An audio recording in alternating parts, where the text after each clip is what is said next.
À Panem 360, je suis avec Sébastien Sauvageau, maître d'œuvre, guitariste et compositeur, maître d'œuvre de Lumigmag, qui est un concept fort intéressant de jazz contemporain, de musique contemporaine et aussi d'influences diverses, dont la musique traditionnelle québécoise. Bonjour Sébastien. Bonjour. Sébastien, nous avons fait il y a plusieurs mois de ça, nous avons vécu une expérience fort intéressante avec le Vent du Nord, qui est le vaisseau phare de la musique traditionnelle québécoise. De nos jours, c'est pas mal le groupe numéro un, celui le plus emblématique de tous. Et à un moment donné, j'avais assisté à à un concert de Ludwig Mag, il y a à peu près 3 ans de ça, et je me suis dit, ça serait tellement une belle rencontre de faire en sorte que Lou Mag et ses compositions rencontrent la musique traditionnelle directement avec un groupe, et le groupe le plus important de tous en ce moment. Alors, je t'avais appelé et tu avais accepté, et maintenant c'est à toi de nous expliquer ce qui s'en est suivi. Oui, merci encore pour cette proposition-là. C'était tellement une proposition surprenante, enthousiasmante aussi. Comme tu dis, Lou Mag, c'est un groupe de jazz, mais qui est vraiment qui se base sur des sources de musique traditionnelle, puis qui cherche à les explorer, à aller plus avant dans ces formes-là, à en voir les résonances poétiques et comment on peut partir de ces sonorités-là pour les connecter, faire des passerelles avec les musiques contemporaines, avec l'improvisation, avec des nouveaux modes de jeu. Donc, déjà dans notre processus, on se connectait à ces sources-là à travers des enregistrements d'archives, en reprenant des airs, puis en travaillant à partir de ces airs-là, mais on n'avait jamais travaillé directement avec un autre artiste de musique traditionnelle. Donc, de le faire avec Le Vent du Nord, c'était extrêmement intéressant. Puis, c'est un des aspects qui était intéressant pour nous. Le Lumigmag a pas mal de musiciens avec des horizons divers. Là, on a un violonneux qu'on se plaît à appeler le violonneux le plus jazz du Québec, David Simard. Lui, il a un background plus musique à transmission orale, mais sinon, les autres, on est tous formés en jazz ou en musique contemporaine. Fait que là, euh, ça a amené un brassage dans les méthodes de travail, de rencontrer un ensemble qui travaille au jour le jour de façon plus traditionnelle, plus proche du trad. Puis moi, ça m'a apporté des bons défis dans l'écriture, dans la conception, tout ça. Mhm. Ça, c'était bien intéressant. Au départ, j'ai eu une discussion avec Olo, l'arrangeur principal violoneux. Olivier Demers. Oui, Olivier Demers du Vent du Nord, pour aller à la recherche des airs qui seraient les plus intéressants. Je cherchais un texte avec quelque chose de poétique, plus proche de la complainte, qu'on est tombé sur une version du Rossignolet, qui est un standard là, du répertoire traditionnel, qui a d'innombrables versions. Celle du Vent du Nord, je ne la connaissais pas. Donc, sur l'album La part du feu, on est parti de ça, avec l'idée d'accompagner le chant a cappella du Vent du Nord avec des très belles harmonies, d'accompagner avec Lou Micmac, qui allait déployer un autre paysage derrière.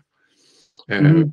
Donc, il y a eu ça d'abord, puis après ça, on a enchaîné avec un air d'André Brunet, La Turlute à bassinette, que là, on a revisité avec des harmonies pas mal chromatiques, pas mal jazz.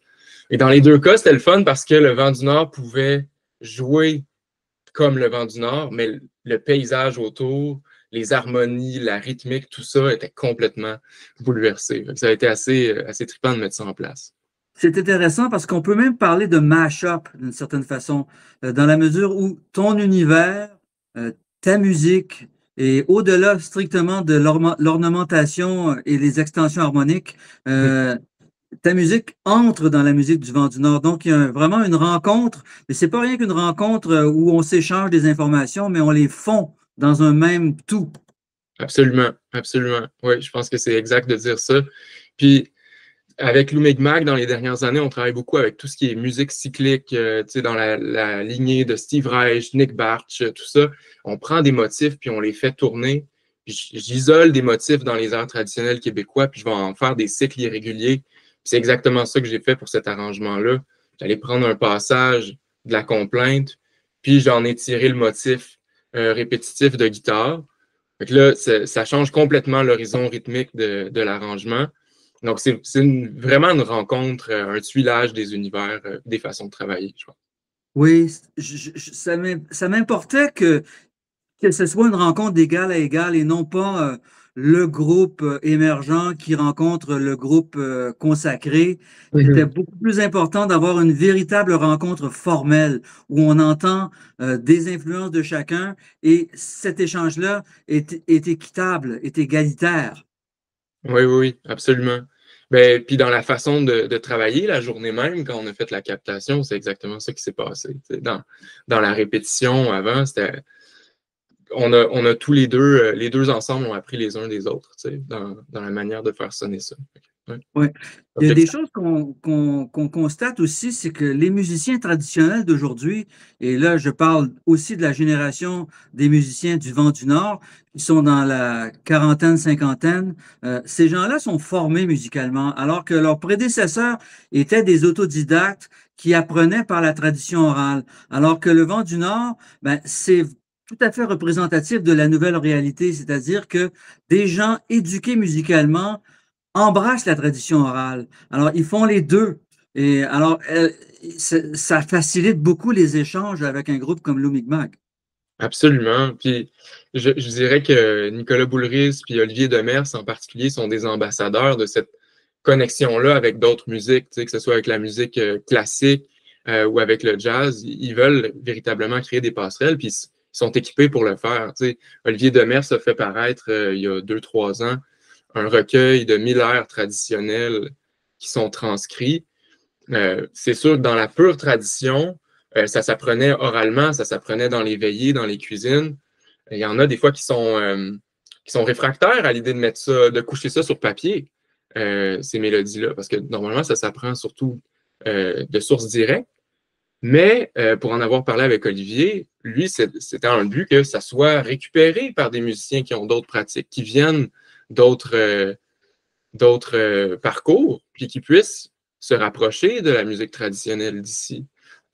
Pour un musicien comme moi, qui a pas baigné dans la musique traditionnelle dans son enfance, ben, c'est un outil absolument génial, tu sais, d'avoir 1000 airs comme ça que je peux aller explorer.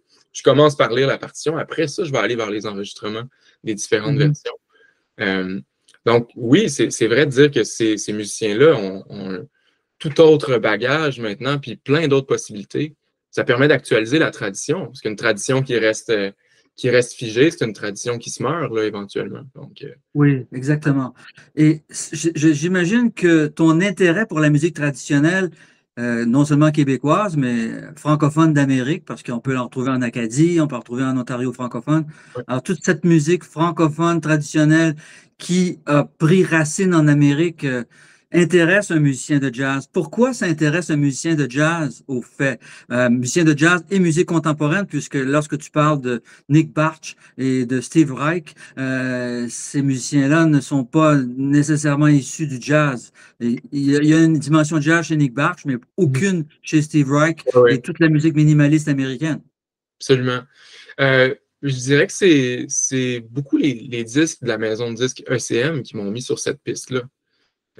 Adolescent, j'écoutais Harmonium, la chanson québécoise, tout ça, tout ce canon-là, je l'écoutais. Puis après ça, j'ai découvert le jazz, Miles Davis, Wayne Shorter, tout ça, je l'explorais. Mais pour moi, il n'y avait pas de lien entre les deux. Mhm. Jusqu'à ce que je découvre un musicien comme Yann Garbarek ou Ralph Towner du groupe Oregon, qui, eux, partaient d'art traditionnel, puis qui allaient métisser ça avec un jazz modal. Là, pour moi, ça a fait pow, c'est ça, Eureka.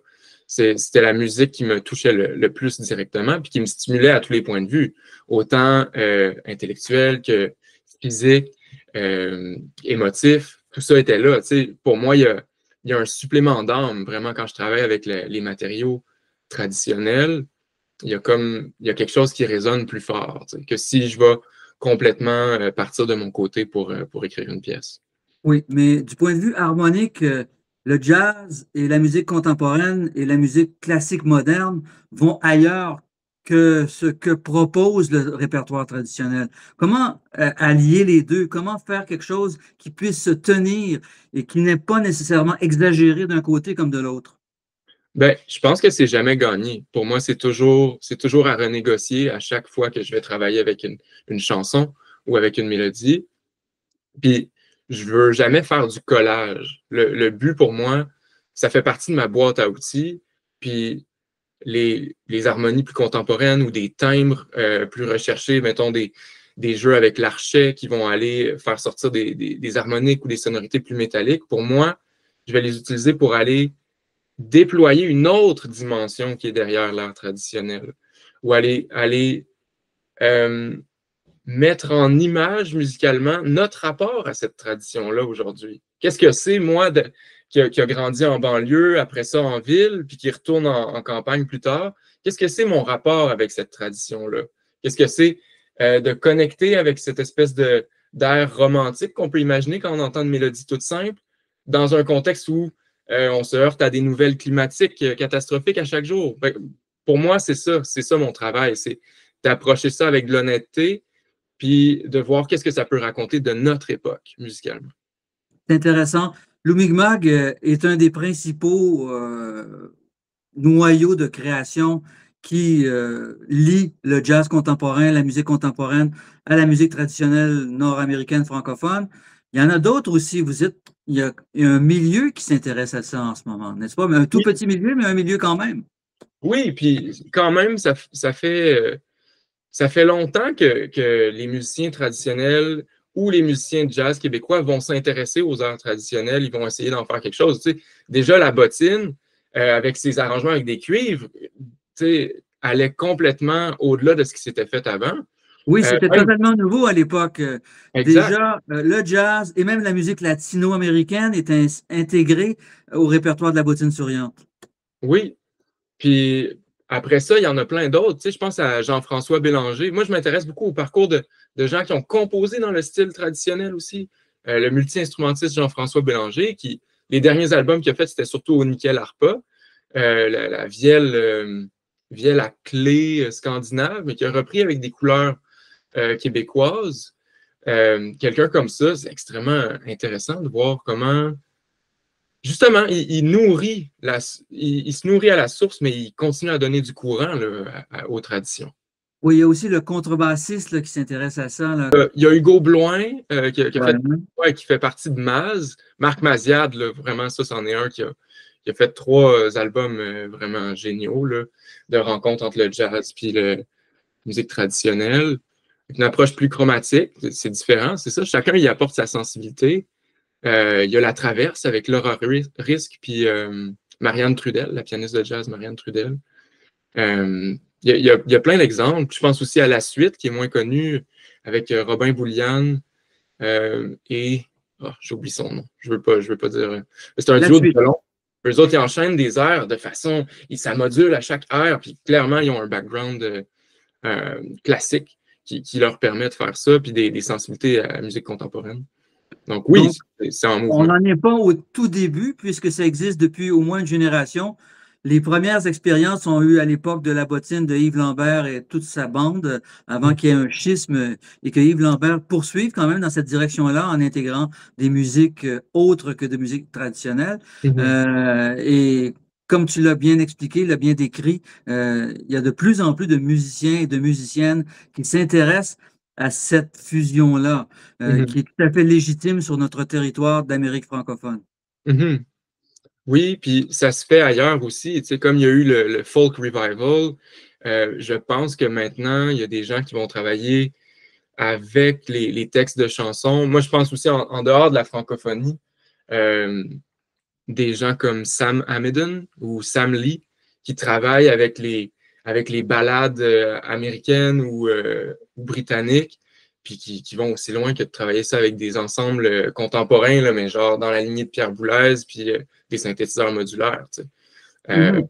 donc, tout ça, en tout cas, pour moi, quand je tombe sur un projet comme ça, euh, oui, un enregistrement d'archives, ça me touche, mais Sam Lee qui interprète une ballade avec les synthés modulaires puis les cordes qu'on pourrait retrouver chez, je sais pas moi, Crumb, tu sais, wow, c'est prenant, tu sais, puis ça vient connecter bien plus avec notre rapport contemporain à ces musiques-là.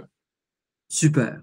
Alors donc, on est très heureux de présenter enfin cette production, cette rencontre entre Lou Mi'kmaq et le Vent du Nord, qui avait été enregistrée il y a plusieurs mois de ça au studio de Rouen et qui finalement voit le jour publiquement au temps des fêtes.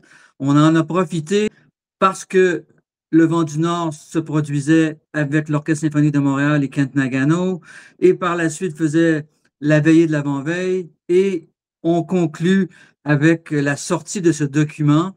Et donc, champ droit, champ centre et champ gauche pour le Vent du Nord, et toujours champ gauche pour le Mi'kmaq. Oui. Oui, ça va continuer comme ça. Yes.